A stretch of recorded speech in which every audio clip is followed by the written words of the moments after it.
you're looking for full specs or availability, head over to yachtspecsdirect.com. Built with carbon fiber elements to reduce weight and increase volume, this yacht turns heads and rides like a dream.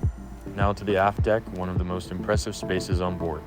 This area features Azimut's beach mode, a patented system where the transom opens outward and the rear bench lowers electronically, converting into a full beam sunpad that faces the water.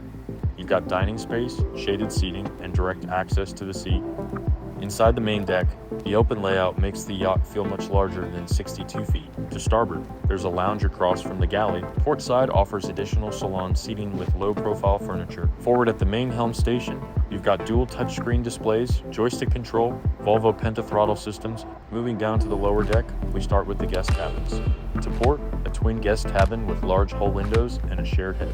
Starboard offers a VIP guest cabin with a vanity, forward-facing queen bed, and additional storage.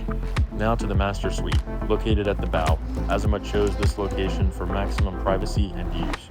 Back outside, we head up to the Flybridge. The forward section has a starboard side helm surrounded by lounge seating and sun pads.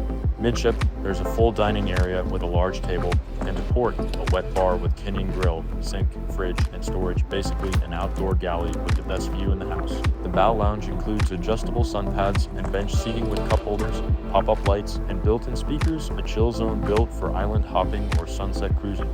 Underneath it all, there's a hydraulic swim platform with tender lift perfect for launching water toys or dipping into the water. If you're ready for a yacht that offers space, tech, and true luxury in one sleek package, this is it. For specs, pricing, or to see what's available, head to yachtspecsdirect.com or shoot me a message and let's get you on board.